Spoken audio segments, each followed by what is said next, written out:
Alright, y'all, let's talk about Certified Lover Boy. Y'all ready? It's lit. I came to vibe, you came to function, just do that, baby. Don't worry about nothing, no. What's good, y'all? It's your boy Bright here, the R&B Kid, now back again with another album review for y'all. How y'all doing? Hope you're doing very well during these weird and crazy ass times we're living through. But it's okay, y'all. We're gonna be alright. You know, we're gonna keep our head to the ground. We're gonna stay positive, and we're gonna get through the freaking dark ages that we're living through. You know what I'm saying? But thankfully, we got music to hold us down. So let me talk about this new release from Drake. This album, Certified Lover Boy, is Drake's 6th studio album. He released it on September 3rd, Labor Day weekend, 2021, on OVO and Republic Records.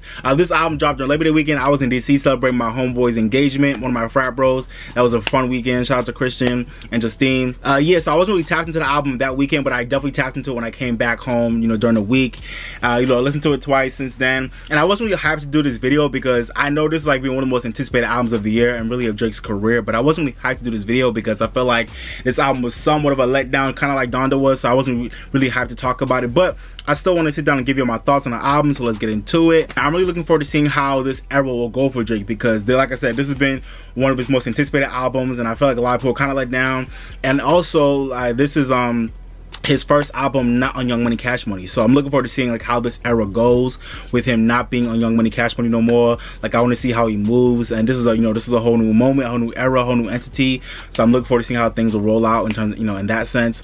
But yeah, man, this album is long. It's like 21 tracks, almost like an hour and a half, like an hour and 26 minutes. In terms of producers on the album, we got pretty much everybody and mama in the industry working on the album somewhere. So this album got like 100 producers, but in terms of names, I saw a lot throughout this album. We got people like definitely, you know, 40, that's his right hand man. Day One, 40 is definitely on the album on a lot of tracks. We got people like OZ as well. Shout out to OZ. Seven Thomas worked on this album a lot, and Leon Thomas III. They got a couple tracks on here. Shout out to what I think that the Rascals. Shout out to the Rascals. They got some tracks on here. Harley Arsenal. So we got a lot of people, but you know, Travis Scott, Metro Boomin, Party Next Door, 1985, mad people, like a lot of people on this album. Wonder Girl.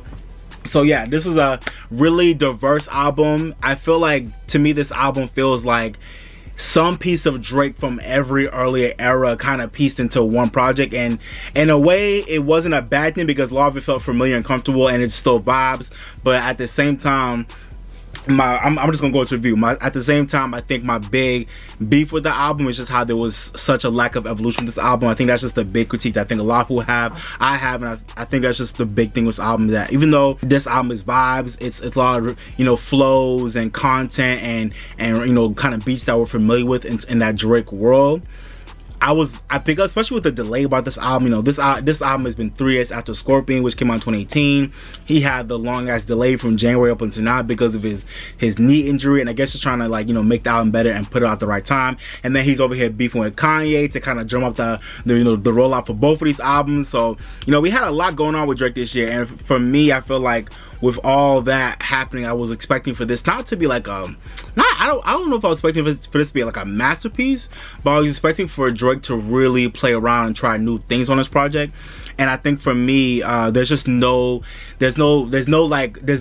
higher gear for Drake, and like I don't really see a lot of places on this album where I feel like he's really evolved his sound and like the way he delivers his bars or his singing. And I don't know, I just think that's the one thing to me that held this album back from being as great as of a moment as I feel like it could have and should have been, was just the lack of innovation and, you know, really just evolution with his sound and with his vibe. But at the same time, like I said, because I feel like this is so many, I feel like each song is like a cousin or twin. Almost every song is like a cousin or twin of like a song we love off of an early album. So at the same time, like, you don't really hate any of these songs. You don't hate them at all. You're just like, oh, like I've heard this before in a different way. But you know, I've heard this same song in a different way on a different album, and it's not, I love it, but at the same time it's like, okay, but I want some new vibes. So I think that's the critique that a lot of people have, I feel like, and that's where I'm at with it too, you know, with Certified Lover Boy for sure. So yeah, all in all, this album is definitely not a bad album, but you know, it's the same irreplaceable vibes throughout. and it all still goes down very well, and it's a vibe. We appreciate it. But even though that's the case, it would still be nice to see Drake, as we're going into this new decade and as we're going into this new phase of his career. You know, he just won Artist of the Decade. Like, you know, he's going to a new phase into his career. It would be nice for him to start seeing, take that initiative to just try new things, not only because he has to, but just really because he can, and because he's done. I feel like he's done so much for 10 years, being so consistent. It's like, this is the time where for Drake to really have fun with it and just try new things and just experiment. And some things might not be accepted, but at least I want to see him making an effort. I feel like, yeah, there was just not much of that on this album. But I think at the end of the day, maybe Drake just wanted this to be a really fun, I've done this before, but I'm gonna just freak it type of album. And if that was like, you know, if that was the intention, then okay, cool. But I would hope that he would want more for himself you know, at this point, for his legacy. That's the one thing that kind of surprises me, is I really feel like, you know, Drake is, you know, he's about to get into like his mid-30s.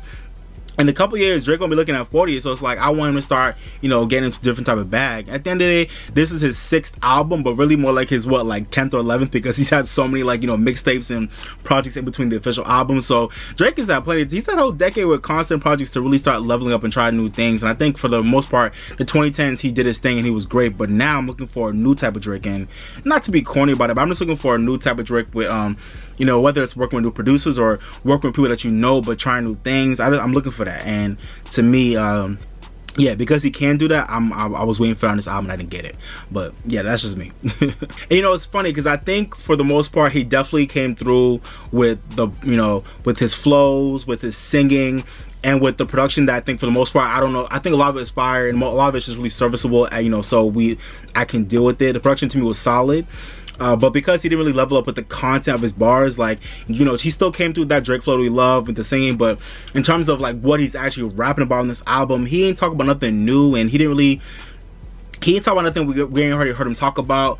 It's not like he has any like new ideas or visions on this album. It's just the same flexing, you know, reflective, talking about women, and, you know, I guess I would have appreciated him even trying to go into making this more of a full-on R&B album, because even though I think a lot of people have said he's never going to do that, and I could see that, and I definitely could believe that, I still think because this album was named Certified Lover Boy, and because, like I said, I want to do something different, I feel like it would have been cool for this to have been his, you know, like official, like full-length R&B album, just to try something new.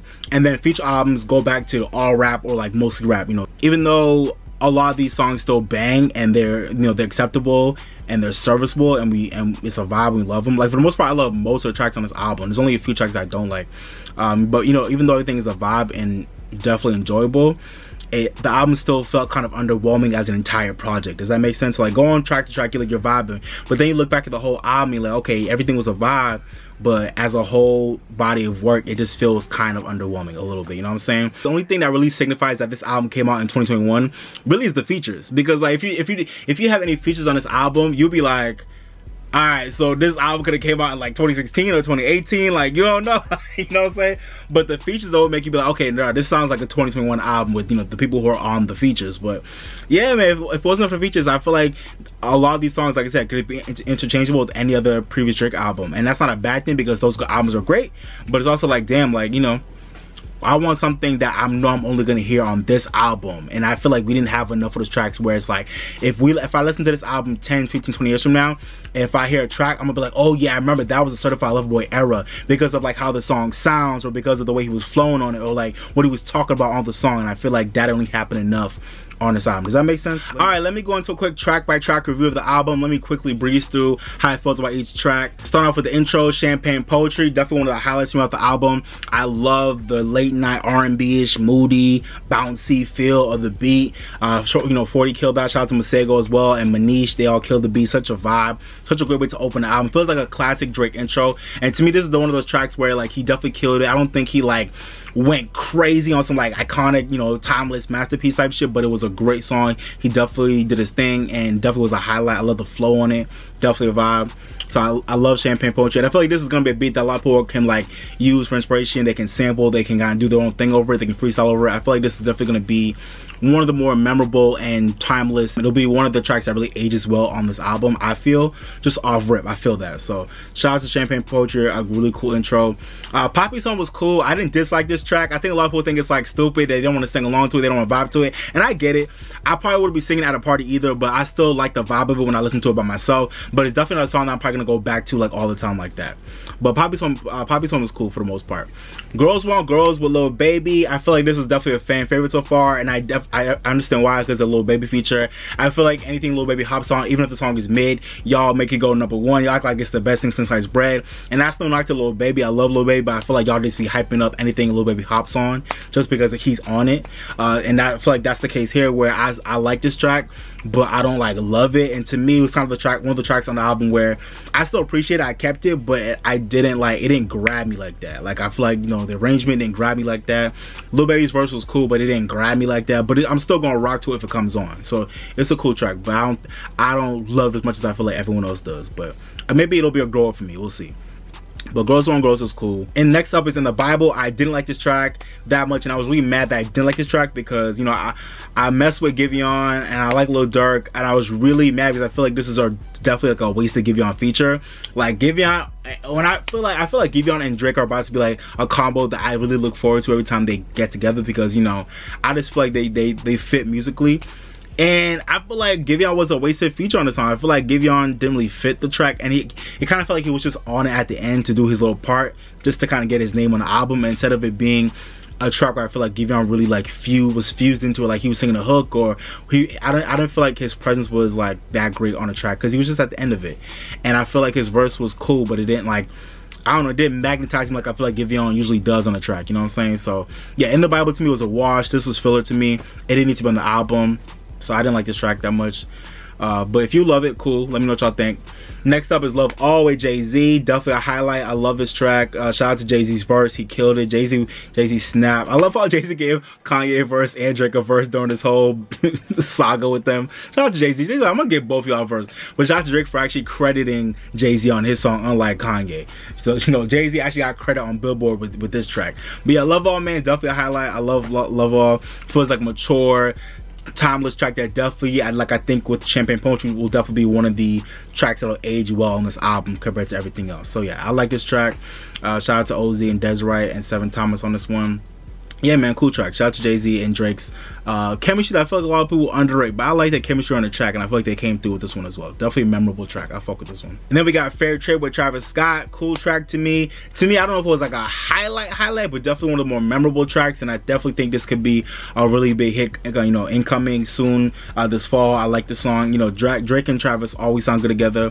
I like this track. I can see this being a future single for sure. I definitely like Fair Trade. Yeah, to me this is definitely a highlight and one of the tracks that I appreciate on the album more than others, so it was cool. And next up after Fair Trade is Way Too Sexy with Future and Young Thug.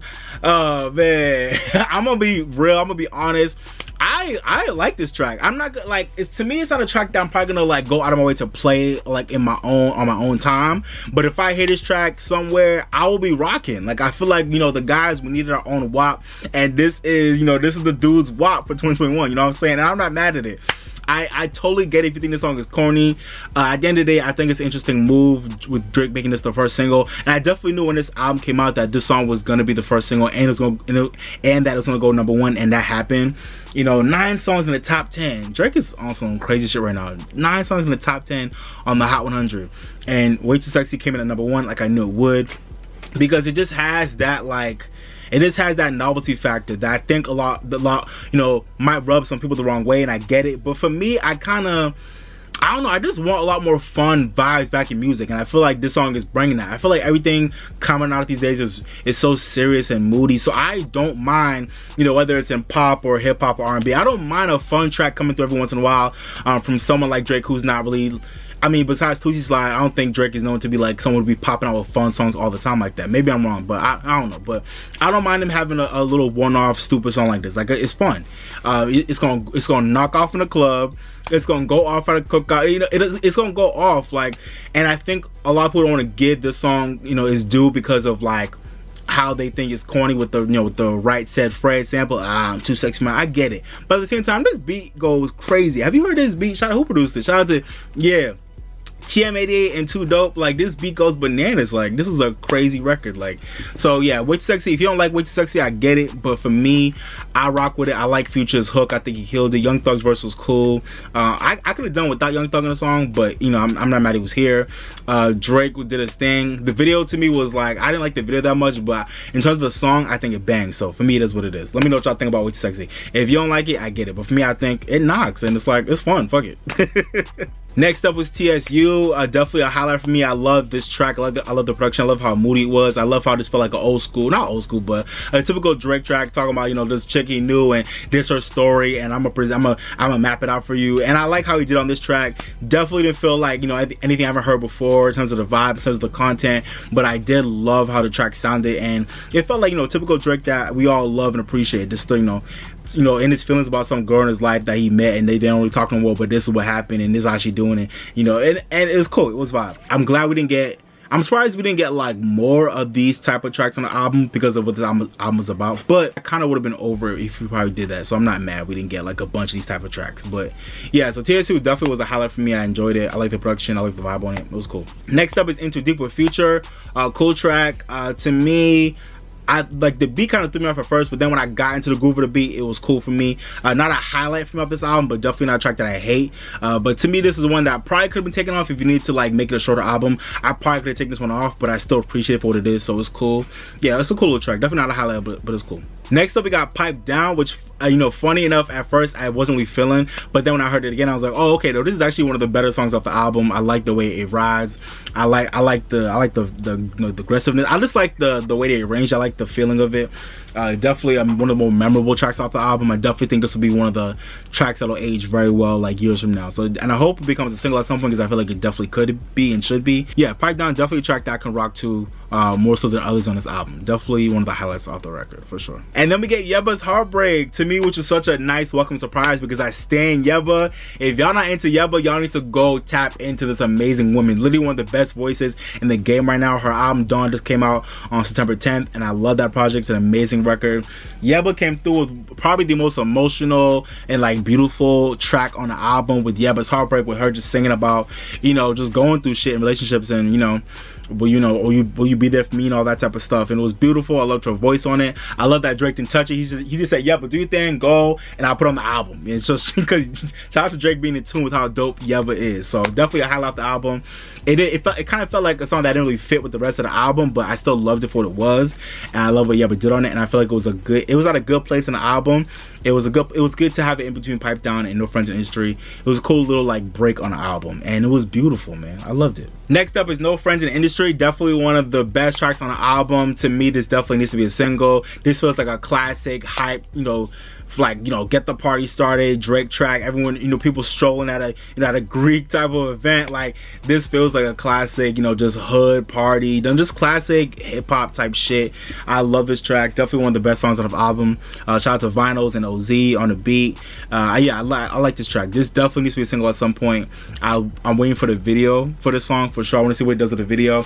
And I love what he was talking about. Just, you know, mind you, Drake is friends with damn near everybody in the industry, but he was talking about no friends in industry. But I still love the vibe of the track. I love what it was saying. I love, you know, how they attack. I love how they attacked it. Definitely a cool song, and to me, one of those songs that I kind of wish we had more of these vibes on the album. I would have loved to have like one or two more tracks that kind of felt like No Friends in Industry, but in a different way, if that makes sense. Let me know what y'all think. Then we got Knife Talk. Shout out to 21 Savage and Project Pat on Knife Talk, produced by Metro Boomin. You know, this feels like a classic 21 Savage, Metro Boomin, Drake collaboration. It was pretty good. I liked it. Definitely one of the fan favorites that I'm seeing so far, and I'm not mad at it. To me, this feels like a very like basic version of what 21 and Metro and Drake do all the time. So to me, it wasn't like a highlight. It wasn't like, oh, this is crazy, this is something new, this is something different. But it was definitely serviceable, and I rocked with it. It was a cool track that I'm definitely gonna rock out to when I hear it. But to me, I'm waiting for like Drake and 21 and Metro, if they ever link up as a, you know, as a threesome, or even, you know, just even Drake and Metro just by themselves. I'm waiting for that track that just is gonna change the game a little bit. I'm waiting for that track for that team, but it's all good. For now, Knife Talk was definitely a vibe for sure. Next up, we had 7 AM on Bridle Path. To me, definitely one of the highlights off the album as well. I love the sample of those girls. I don't know where it was from, but it was a sample of like some girl stepping at like some type of pep rally or something.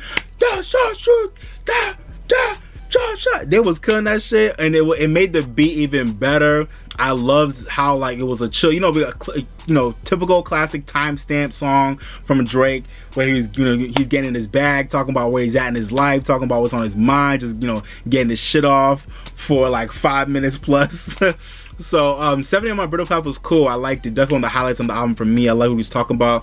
I love how I love the way the beat rang off, and I love the sample, like I said. So yeah, definitely a moody, chill, introspective type vibe on this song from Drake, as we all know and love. And it was cool. I'm glad that he gave us a timestamp on this album, because I feel like he's done it for like every album. I feel like he's done it for every album, and I like that he gave us that on this album as well. And I feel like it was placed at a good place in the album too. So definitely a cool track. I rock with this one a lot. Next up is Race My Mind. Definitely to me one of the highlights of the album in terms of the lush, tropical, mystical, you really just chill vibe this song has. I love it. It feels really bright and feels really airy. I love the way the beat knocks, but it it kind of just grooves along. When I first heard the song, I actually didn't think it was that great, funny enough in itself, but then when I heard it again, I was like, okay, no, this is actually a vibe. I rock with it. I didn't raise my mind. You know what I'm saying? I like his singing on it. It's a groove, it's a vibe. Shout out to 40 on the beat. Definitely one of the highlights of the album. Definitely a cool vibe. I liked it a lot. Then we go to Fountains with my girl Thames. Shout out to Thames, man. I'm loving this love for Thames. First with Essence, and now she got a Drake feature. I'm so happy for Thames. Such a gem in this music world. Her voice is such a special voice. I love her vibe. I love her aura.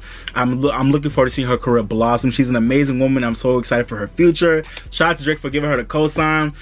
Thames did her thing on this, on this hook on Fountains. Her voice sounds so lush. It's a chill Afro beat inspired little tropical beat. Drake did his thing on it too. Yeah, definitely a vibe. I think Drake could have been a little better on the song. And to me, this song was I feel like it was the arrangement was really interesting and different. It didn't grab me as much as I wanted to on first listen, but with a few more listens, I definitely got into it. And I think it's definitely a cool vibe. I just wish Drake I wish he came through a little better on the track, but Thames, to me, she definitely pulled her weight and did enough, and this is definitely a cool vibe. And then we get Along Better with Ty Dolla $ign. To me, this track was a song that I definitely like and it's cool. To me, it kind of felt like filler a little bit, because it wasn't I feel like the album could have done without it, but I still think it was placed well. It sounds good. I like Ty Dolla $ign on it. The beat was chill. It was a kind of like an R&B vibe on it. Yeah, 1985 producer song, so I like it. It was cool. To me, I think a lot of people, this is probably a lot of people's least favorite track on the album, because I think it's like the least streamed track on the album, which makes sense to me. But it's definitely not a bad song. Just to me, it's probably not the most memorable track off the album, but it's still a vibe though, for real. And then we get You Only Live Twice with Lil Wayne and Rick Ross, a song to me that signifies pretty much the entire album. It's great, but it's nothing we haven't heard before. This song is great. Lil Wayne was snapping, Rick Ross did his thing, Lil Wayne killed it, Drake snapped as well. They all did their thing, but it's not a track we haven't heard before. Shout out to Bink on the beat. He did his thing. I love Bink, one of my favorite hip-hop producers. This track is great. It feels like classic, Lil Wayne, Rick Ross, Drake collaboration. They were all in their bag, but it's just nothing we haven't heard before. And it's not a bad thing, but it's like, you kind of wish at some point that, if these three are gonna hop on a beat, let it be something different. And if they're gonna make a record, let it be something new. But that's not what we got. But that's okay. It still was a great song. So they all were in their bag. Great record, and definitely a highlight off the album for me in terms of the bars, the vibe, just the feeling. It definitely was a highlight for sure. Alright, and then we got I Miss You Too with Kid Cudi, where Drake pretty much got on his Kid Cudi vibe. To me, this song was cool as well. To me, also, maybe a song that could have been taken out if you want to make the album a little bit shorter. I didn't need it, but I still liked it for what it was. Yeah, he definitely got into his Kid Cudi vibe with the, the vibe, you know what I'm saying? That Kid Cudi vibe, he got into that bag. Shout out to Drake for, linking up with Kid Cudi again. I guess they're cool now. I know they had a beef for some years, but I'm glad they're cool now. So they pieced it up and made a track together. It's cool. And then we go into Fucking Fans, which is also another track on the album that I didn't like that much. I could have done without this track. Shout out Party Next Door, but I didn't really like this track that much. For me, I didn't need it, but here's what it is. And then we end up with the final track, The Remorse, which is a cool little quiet outro, reflective, talking about just love and where he's at in his life, to end off the whole project. It was cool. Shout out to 40 on it. And I think, to me, as an outro, I think it could have been more memorable. I think it could have been handled better, but it wasn't a bad song. It wasn't a bad outro. But then again, it's also the outro to an album that isn't that heavy within itself. So I'm not surprised that the outro wasn't like a heavy, just memorable, game-changing type of closer to the album. I'm not surprised because the album itself wasn't really that game-changing itself, so it makes sense. But yeah, the remorse was cool though. I definitely liked it for what it was cool. Alright y'all, so that was my track by track review of the album. So yeah, man, I already gave out my thoughts on the album. To end off the video, I guess I'll just say that, you know, this album is definitely cool. I like most of the tracks on the album. The only two tracks I don't like are In the Bible and Fucking Fans. Besides those two tracks, I enjoy every track on the album. It definitely was a solid project. But I do, like I said before, I just think, to me, I'm disappointed by what I feel like it could have been. I think for me, I don't find myself going back to this album that much compared to a lot of his other albums and compared to a lot of other stuff out in the market right now. This album is definitely cool. I know it's gonna ring off everywhere, but for me personally, I'm not gonna be going back to it that much because I feel like all these tracks are great, but it's just another version of what we already had before, you know? I feel like the replay value is just not there as much as his early albums had.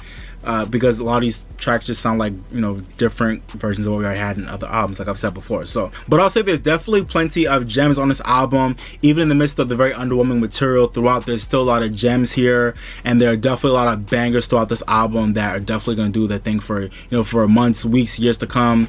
There are definitely a lot of bangers throughout this whole project, and with just a little bit of digestible filler throughout, but you know, those tracks you still enjoy anyways, and just a few tracks that I'm cool on, like I said, In the Bible and Fucking Fans. So besides those few tracks I'm not cool on, I say a lot of this is really good tracks, with mixed in with some filler, and just kind of, I think a lot of people have their favorites. Everyone can make like a 9, everyone can make like a 10 to 15 track, maybe like I'll give it like a 9 to 12 track album out of this. That would be amazing for them. Like everyone can do it, but at the same time, it's not gonna be like, it's not gonna be a Drake you haven't heard before, and it's not gonna be a Drake that has evolved, but it's gonna be a Drake that is just still in his bag, you know, in 2021, and that's what it is. So yeah, that's my thoughts on the album, y'all. In terms of my favorite tracks on the album, it was hard to pick my favorite because I feel like a lot of these tracks are kind of equally good, so it was hard to pick out like my favorite track. But I guess I'd say for sure Champagne Poetry, Love All with Jay-Z for sure. I gotta say Way Too Sexy. I know a lot of people might hate me for that, but Way Too Sexy to me is one of the more memorable tracks on the album. It's a freaking banger, and I like hearing it. So I'll say it's one of my favorite tracks on the album. I gotta be honest. But if you don't feel me, that's fine. I get it. But definitely Way Too Sexy. Definitely TSU for sure. I love TSU. Pipe Down. Yebba's Heartbreak. No Friends in the Industry, 7 AM on Bridle Path, Race My Mind, Fountains with Thames, and You Only Live Twice with Lil Wayne and Rick Ross. Those are my favorite tracks on the album. And in terms of my rating for this album, I was going back and forth between a 3 and a 3.5, and I think a lot of these songs will age pretty well, and I like most of this album. So even though I feel like it's underwhelming for what I thought Drake could have given us this year, I still think it's a pretty solid album. So I'm gonna give it a 3.5 out of 5 stars. To me, that feels like a good rating. 4 would have been way too high for this album because he didn't really, he didn't really level up like he could have and he should have. And a 3 would be okay, but I feel like because I like more tracks and I don't, I feel like I'll give it a 3.5 because I feel like it's a fair score for me. But let me know what you think about my rating for this album, and let me know what you would give it down below. So yeah, y'all, that was my review for Drake's new album, Certified Lover Boy. Hope you guys enjoyed it. Let me know what y'all think about the album down below. Let me know if y'all hate it, if y'all love it, if y'all think it's okay like me. Let me know what you thought about the album down below. What are your favorite and least favorite tracks? Let me know down below. Let me know what y'all thought about my thoughts about the album and all that too, okay? Appreciate y'all. And if you haven't already, don't forget to like, share, and subscribe, okay? Appreciate y'all. And like I always say, guys, live your best life, drink more water, stay woke, and if you're mad or sad, go listen to your favorite song, make you feel better. Go listen to your favorite song, you know what I'm saying? Go do that. Go watch your favorite movie. Go watch your favorite TV show. Do what you gotta do to take care of yourself, you know what I'm saying? Because life is too short out here, and it's getting crazy out here, you know what I'm saying? So definitely go do that for yourselves. Go do that. Alright, y'all. This has been your boy Bright, the R&B Kid. Thank you for watching, but for now, I'm signing off, baby. And please, y'all, wear your mask and go get vaccinated, okay? Alright, bye.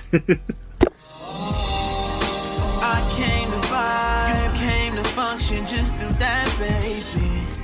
Don't worry about nothing, no. I came to vibe, you came to function, just do that, baby. Don't worry about nothing, no. Relax just a little bit. You don't gotta worry, you can just